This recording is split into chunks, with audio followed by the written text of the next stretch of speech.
오늘은 우리가 지난주에 우리 사도행전 20장을 통해서 바울이 예루살렘을 향해서 가려고 하는 의지가 확고하였습니다. 근데 그렇게 하다 보니까 이제 성령님의 뜻을 들은 바울은 이분이 마지막일 수 있겠다 해서 바울이 그죠 밀레도에서 에베소 장로를 초청해서 그죠 바울의 고별 설교를 하고 드로아에 가서 또 열심히 가르쳤죠. 그런 바울의 심정, 교회를 사랑하는 바울의 심정, 오늘 그런 심정이 계속 이어서 21장을 말하고 있습니다. 오늘 우리가 이제 21장의 내용을 보면 지금 우리가 좀 전에 6절까지 읽었는데 6절까지 이렇게 왔을 때 이제 비로소 예루살렘 근처 수리아 지역에 돌아오게 되죠. 그래서 여기까지의 행로를 우리가 다시 한번 더 지난주 20장과 연동해서 한번 지도를 통해서 살펴본 후에 계속해서 말씀을 이어가고자 합니다. 앞에 화면을 한번 봐보시면 지난주 바울이 고린도에서부터 오늘 예루살렘을 향해서 가고자 했지만 그죠? 그때 이제 우리가 지난주에부터 했던 로마스를 우리가 봤죠. 그죠? 그래서 베베에게 보내고, 근데 가려고 했지만, 실제 이제 예루살렘에는 살해 업무가 있다라는 소식을 듣고 바울이 육로를 통해서 가기로자 합니다.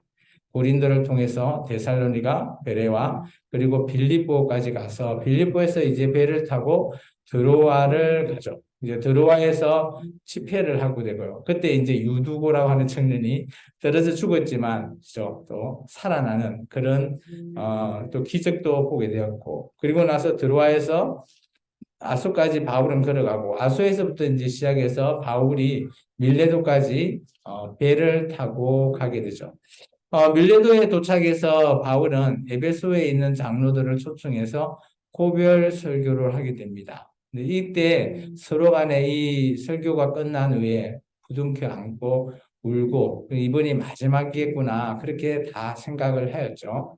그리고 이 밀레도를 이제 떠나서 오늘 21장 우리가 좀 전에 봤던 그죠? 밀레도를 통해서 이제 고스로 가고 로드로 가고 그리고 바다라까지 가서 바다라에서 구부로 왼쪽으로 해서 이제 두로 오늘 여기 성경에 보시면 두로라고 나오죠. 그죠? 두로 7절에 보면 두로 이제 이게 두로에서부터 이제 예루살렘까지 가는 것이 이제 7절부터 16절까지입니다. 두로에서 돌레마이 그리고 가이사라 그리고 예루살렘에 도착하게 됩니다. 우리 7절부터 16절까지도 같이 한번 읽고 계속해서 제가 여기 내용에 대해서 중요한 핵심 주제들이 몇 가지가 나오는데 그것을 살펴볼까 합니다.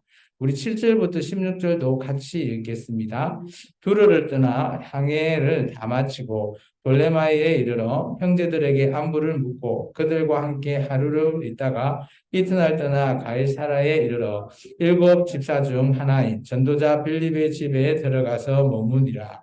그들에게 딸 넷이 있으니 천으로 예언하는 자라 여러 날 머물러 있더니 아가보라 하는 한 선지자가 유대로부터 내려와 우리에게 와서 바울의 띠를 가져다가 자기 수족을 잡아매고 말하기를 성령의 말씀하시되 예루살렘에서 유대인들이 이같이 이 띠임자를 결박하여 이방인의 손에 넘겨주리라 하거늘 우리가 그 말을 듣고 그곳 사람들과 더불어 바울에게 예루살렘으로 올라가지 말라 권하니 바울이 대답하되 여러분 어찌하여 물어 내 마음을 상하게 하느냐 나는 주 예수의 이름을 위하여 결박당할 뿐 아니라 예루살렘에서 죽을 것도 각오하였노라 하니 그가 교남을 받지 아니하므로 우리가 주의 뜻대로 이루어지리다 하고 그쳤노라.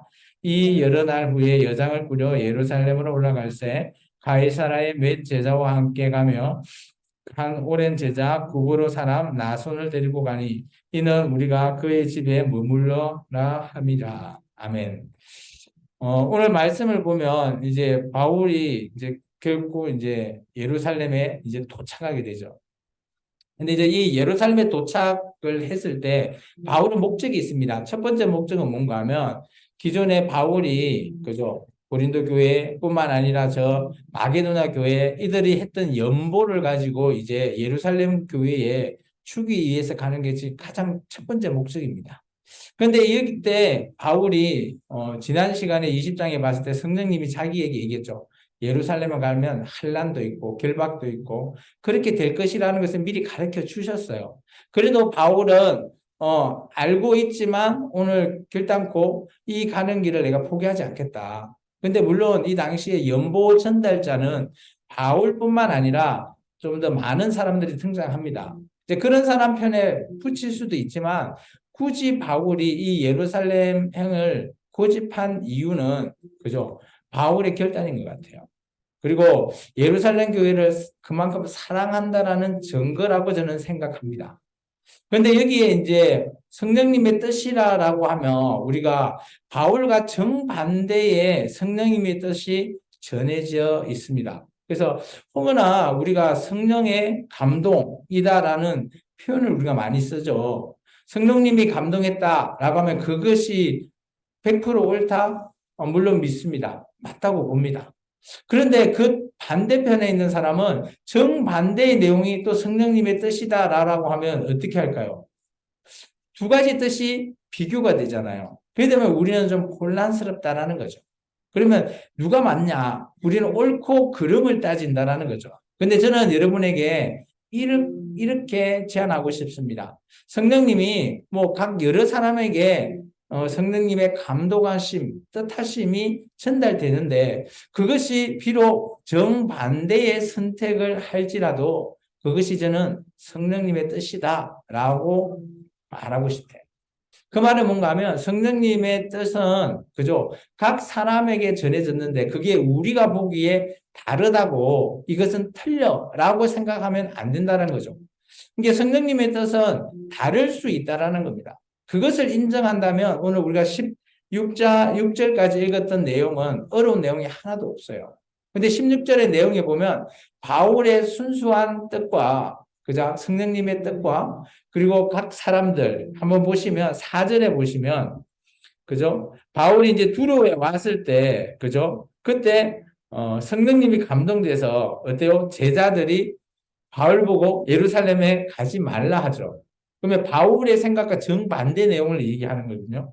그리고 그 밑에 이제 가이사라에 갔을 때 빌립의 집에 갔을 때 아가보로 하는 또 선지자가 내려왔는가 봐요. 그 선지자가 하는 말이 11절에 이렇죠. 성령님이 말씀했대요. 그죠? 자기한테 말씀하셨는데 예루살렘에 있는 유대인들이 그죠?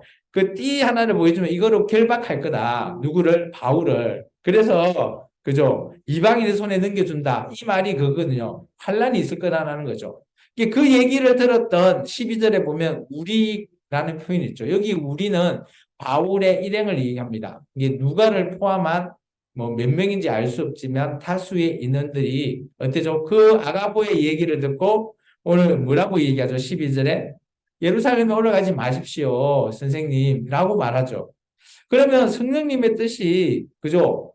바울이 받았던 그 뜻과 어떻게 보면 동일해요. 성령님의 뜻은 그렇죠? 예루살렘에 가면 환란이 있을 거다, 결박이 있을 거다라는 건 동일하다는 거죠. 그런데 바울이 결단하는 자기의 선택, 그 선택 또한 성령님이 내가 선택한 것 또한 성령님의 뜻이다라고 생각했다라는 거죠. 그게 13절입니다. 바울의 결단이 있죠. 그래서 13절의 하반절에 보시면 주 예수의 이름을 위하여 결박 당할 뿐 아니라 예루살렘에서 죽을 것도 내가 뭐 하겠다? 각오하겠다. 이것이 나의 뜻이자 성령님의 뜻이다라고 바울은 받아들였고요. 근데 제자들과 또 뭐 제자들은 어때요? 이런 환란이 있으니까 이번은 가지 마십시오라고 받아들였다라는 거죠. 그러니까 성령님의 뜻은 예루살렘에 가게 되면 환란, 그죠? 결박 이런 것이 있다라는 것은 그죠? 하나의 똑같은 내용이지만 그것을 받아들이는 사람에 따라서 정반대의 생각을 할 수 있다라는 거죠. 저는 오늘날 교회가 그죠? 이런 뭐 정반대의 결정을 했다? 라고 했을 때 그것이 성령님 뜻이 아니고 저 사람은 뭐 나와 다르다고 성령님의 뜻이 아니라 사탄이 했다. 뭐 우리가 그렇게 얘기하잖아요. 그런 말을 좀 조심해야 되지 않을까 저는 생각되어집니다.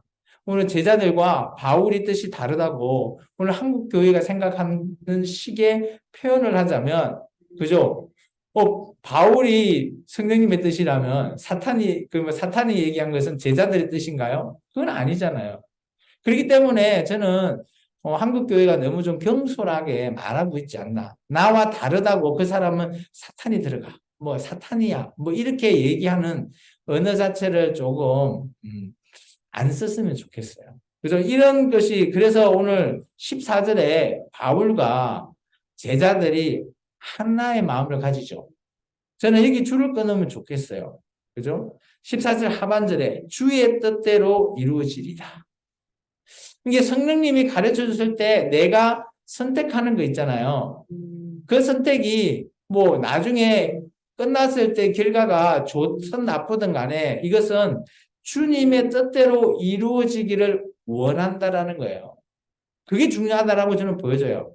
우리는 늘 결과만 바라보는데 성령님이 우리에게 가르쳐 주시고 우리가 다른 의견을 가진 사람이 있다면 그죠? 우리는 결과를 보고 야 저는 사탄이야 이렇게 말할 것이 아니라 서로 어때요? 하나가 돼서 그러면 이 모든 것을 주님에게 맡기십시다.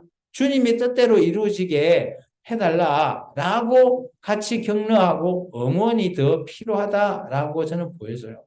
오늘 한국 교회가 이런 부분이 더 필요하지 않을까? 뭐 장로파와 목사파가 나누어서 서로 싸우고 하는 것, 그러면서 반대편을 두고 막 사탄이니 뭐니 말한다라는 것이 저는 오늘 이 말씀을 보면 그렇게 말하면 안 될 것 같다라고 생각이 들어요. 저 개인적으로도.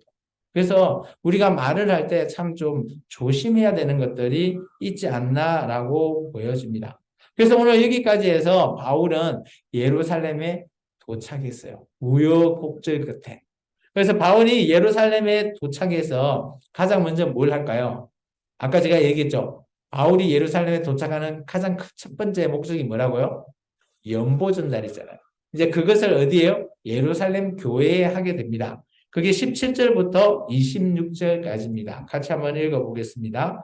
예루살렘에 이르니 형제들이 우리를 기꺼이 영접하거늘 그 이튿날 바울이 우리와 함께 야고보게로 들어가니 장로들도 다 있더라. 바울이 무난하고 하나님이 자기의 사역으로 말미암아 이방 가운데서 하신 일을 낱낱이 말하니 그들이 듣고 하나님께 영광을 돌리고 바울도 이르되 형제여 그대도 보는 바에 유대인 중에 믿는 자 수만 명이 있으니 다 율법의 열성을 가진 자라. 내가 이방에 있는 모든 유대인을 가르치되 모세를 배반하고 아들들에게 할례를 행하지 말고 또 관습을 지키지 말라 한다 함을 그들이 들었도다. 그러면 어찌할꼬 그들이 필연 그대가 온 것을 들으리니 우리가 말하는 이대로 하라. 서원한 네 사람이 우리에게 있으니 그들을 데리고 함께 결례를 행하고 그들을 위하여 비용을 내어 머리를 깎게 하라. 그러면 모든 사람이 그들에게 대하여 들은 것이 사실이 아니고 그대로 율법을 지켜 행하는 줄로 알 것이라. 주를 믿는 이방인에게는 우리가 우상의 제물과 피와 목매어 죽인 것과 엄행을 피할 것을 결의하고 편지하였느니라 하니 바울이 이 사람들을 데리고 이튿날 그들과 함께 결례를 행하고 성전에 들어가서 각 사람을 위하여 제사 드릴 때까지 결례 기간이 만기된 것을 신고하니라. 아멘.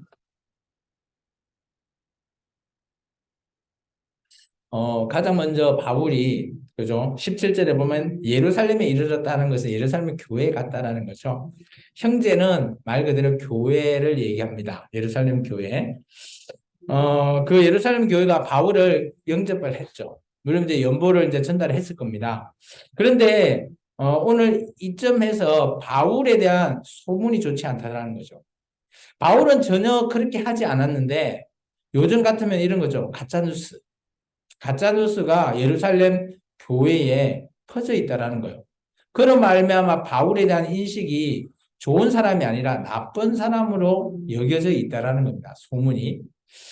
바울에 대한 가짜뉴스가 21절에 있습니다. 21절 내용을 보면 세 가지를 말하고 있거든요. 첫 번째는 모든 유대인에게 가르치는데 뭐라고 가르치는가 하면 모세를 배반해라 라고 바울이 가르쳤대요.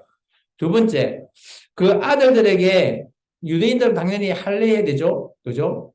할례를 행하지 말라라고 가르쳤대요. 세 번째, 또 유대인의 관습도 지키지 말라. 관습 중에는 절기나 이런 것들을 지키는 게 있거든요. 그런 것도 지키지 말라라고 했다라고 소문이 돌았던 것 같아요. 요즘 같으면 가짜 뉴스죠. 바울은 이 내용을 말은 했어요. 그런데 누구에게 말을 했는지가 중요하죠. 여기는 보면 모든 유대인을 가르쳤다라고 했죠. 21절에. 근데 바울은 누구에게 이것을 가르쳤죠? 이방인에게요. 이방인에게 이 내용을 한 것을 어때요? 유대인에게 했다라고 돌았다라는 거죠. 유대인은 당연히 해야 되는 일입니다. 바울도 유대인이기 때문에 그죠? 당연히 해왔고요. 그리고 유대인의 간섭법도 잘 지켰다라는 거죠. 그럼 나중에 보시면 이제 그런 것 때문에 오늘 그 야고보는 이 당시 이제 예루살렘 교회의 총회장님인데 야고보가 그런 소문이 있으니까 그러면 그죠? 모세를 배반해라? 그러면 율법을 지키지 않는 게 되잖아요. 근데 그렇게 해서 야고보가 지금 한 네명이 아마 여기 보시면 결례를 행한다는데 보면 머리를 깎는다라는 거 보면 나실인 선언을 한 분인 것 같아요.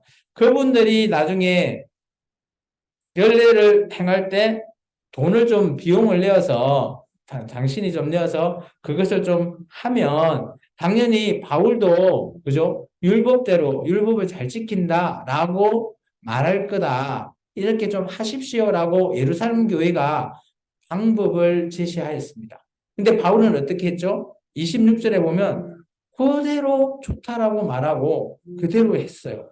성전에 들어가서 각 사람을 위해서 제사 드릴 때 결례 기간까지 그죠? 신고했죠. 비용도 다 됐고요. 다 했다라는 거죠. 그러면 바울은 원래 유대인이고 자기 동족을 위해서 얼마나 사랑하는지 우리가 바울 서신을 보면 알아요. 이방인에게 이렇게 복음을 전하지만 자기 동족들에게도 사랑하는 마음이 더 크다고 여겨져요. 로마서나 이런 걸 보면 물론 비교하면서 설명은 하고 있지만 그래도 가장 바울은 구원의 대상은 자기 민족이다 라고 바울이 말하고 있죠. 그런데 오늘 예루살렘 교회는 전혀 엉뚱한 소문이 도는 거죠. 저 바울은 율법 지키면 안 돼. 뭐 할례도 행하지 마. 그죠? 절기도 지키지 마. 이렇게 말했다라는 거예요. 이것은 당연히 이방인은 지킬 필요가 없는 거죠.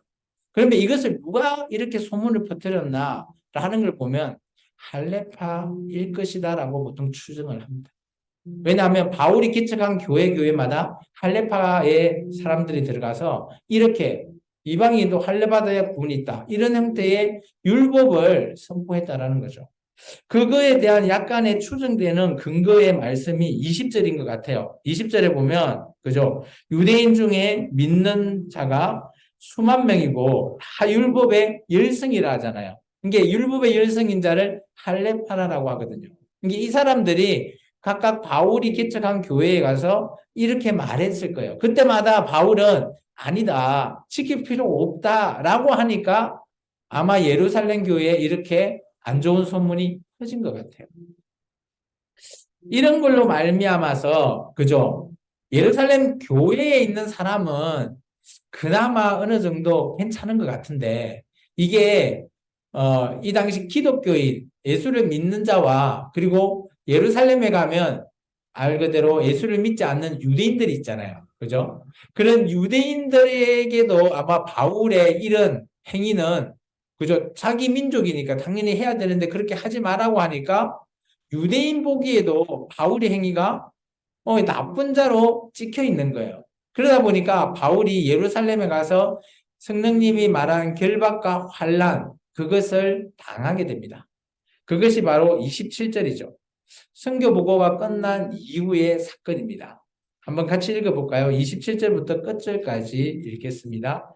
그 이래가 그의 참에 아시아로부터 온 유대인들이 성전에서 바울을 보고 모든 무리를 충동하여 그들 붙들고 외치되 이스라엘 사람들아 도우라. 이 사람은 각처에서 우리 백성과 율법과 이것을 비방하여 모든 사람을 가르치는 그자인데 또 헬라인을 데리고 성전에 들어가 이 거룩한 것을 더럽혔다 하니 이는 그들이 전에 에베소 사람 드로비무가 바울과 함께 시내에 있음을 보고 바울이 그를 성전에 데리고 들어간 줄을 생각함이르라. 이게 중요한 거죠. 잠깐만요. 이게 어떻게 보면 또 가짜 뉴스를 만드는 거죠.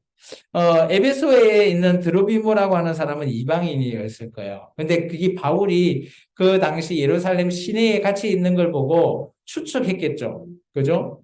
그 당시 그 유대교 유대인 사람들도 바울에게 안 좋은 생각을 했어요. 28절에 보면 바울을 통해서 우리 백성과 율법과 이곳 성전을 비방하는 그렇게 가르치는 자가 바로 바울이요라고 그들이 생각하고 있었는데 오늘 에베소 사람 그 사람이 바울과 함께 있는 거 보고 혹시나 저 이방인을 성전에 데리고 가서 더럽혔다.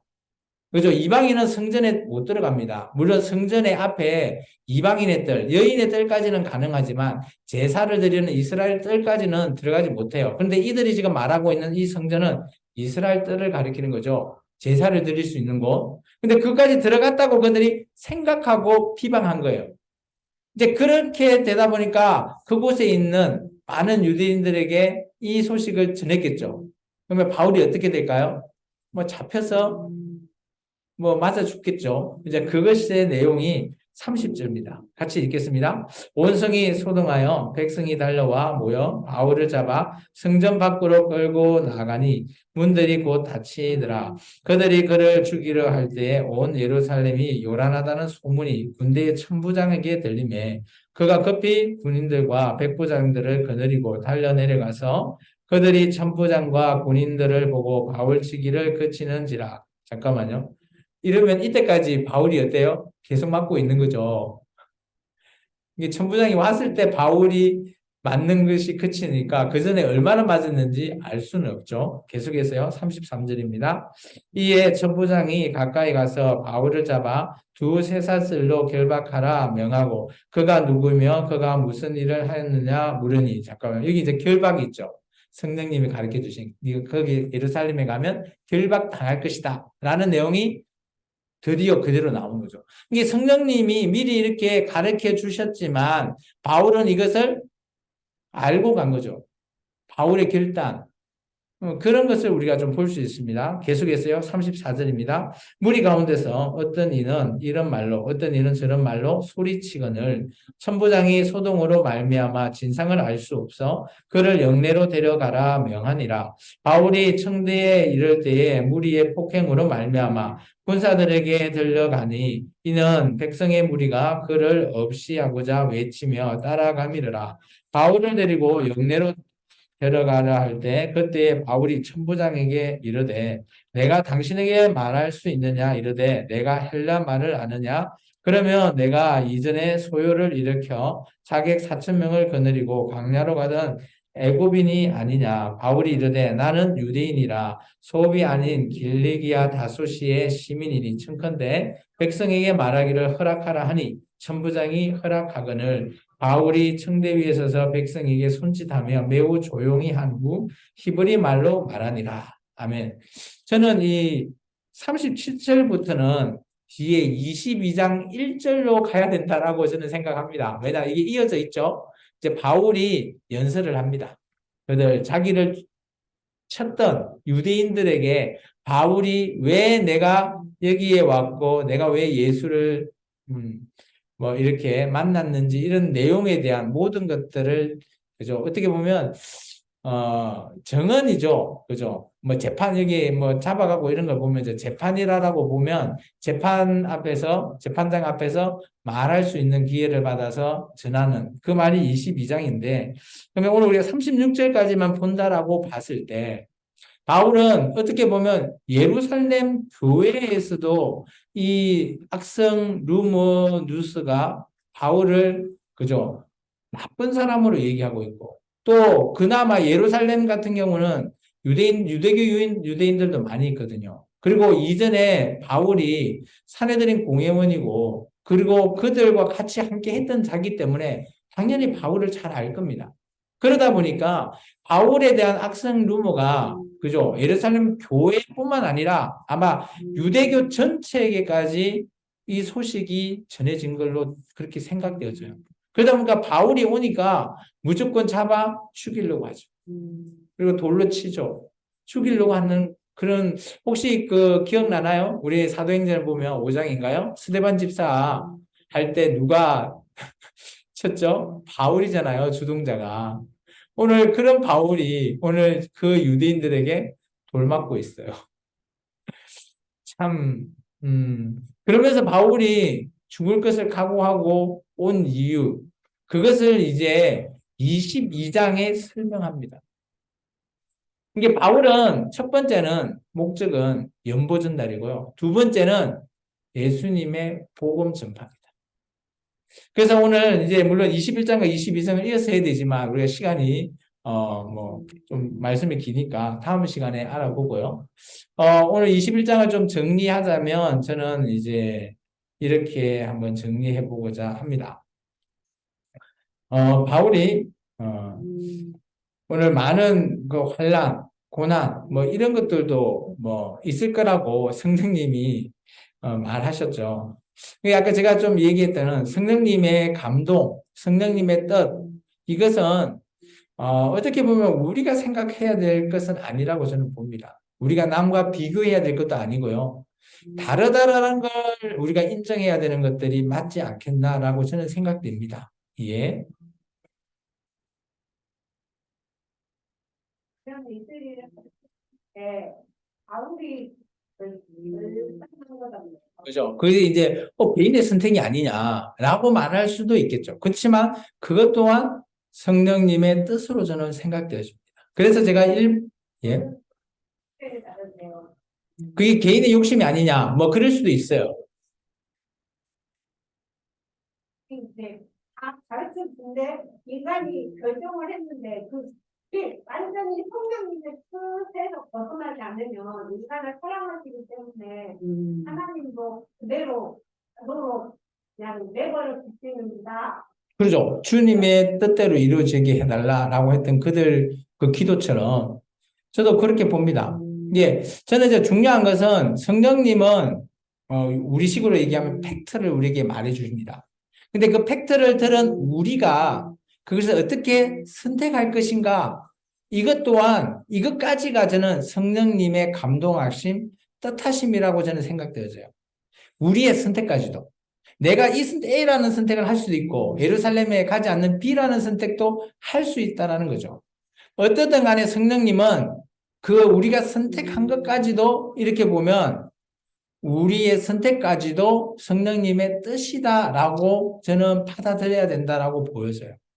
저는. 물론 그와 그렇게 받아들이지 않으실 분도 계시겠지만 저는 이 말씀을 보면 그것까지, 물론 제자들은 B를 선택한 거잖아요. 가지 말라. 물론 그것도 성령님의 뜻이라고 저는 생각되어지고요. 바울은 A를 선택했잖아요. 가겠다. 그것도 성령님의 뜻이다라고 저는 좀 생각되어집니다.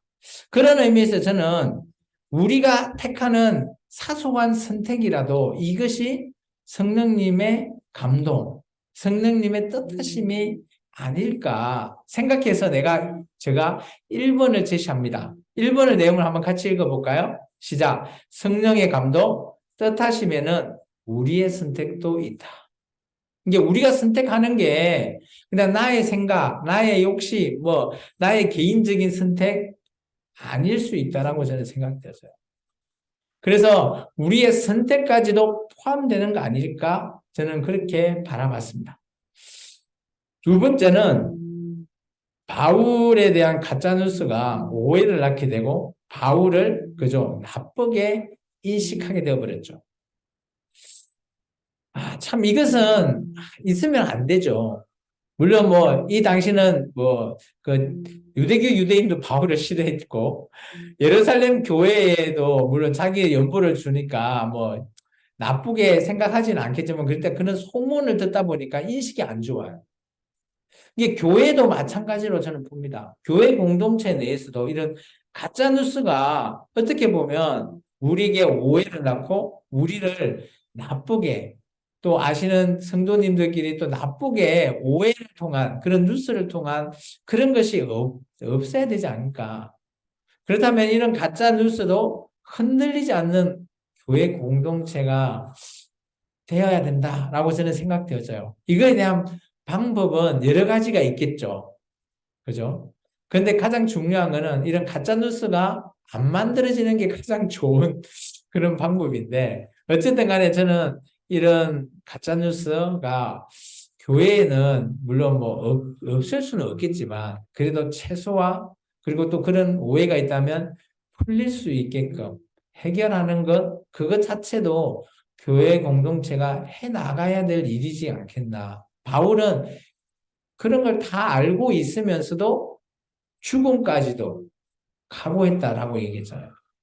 그렇다면 우리 한 명 한 명이 이런 가짜 뉴스에 해당된다면 우리는 어떻게 해야 될까라는 것을 두 번째로 제가 한번 제시해 보고요. 세 번째는 이런 환란에도 바울은 개인적으로 예루살렘 교회를 정말 사랑했던 것 같아요. 그리고 자기 민족 유대인을 사랑했다라는 거죠. 이게 환란에서도 바울은 교회를 사랑하는 마음이 있었기에 그죠? 뻔히 다 알고 있으면서도 자기가 결단한 거거든. 이런 결단, 이게 우리도 바울과 같이 바울이 교회 사랑과 같이 우리도 교회를 생명나무 교회를 사랑하고 또 우리 공동체를 사랑하는 저와 여러분이 되었으면 좋겠습니다. 기도하겠습니다.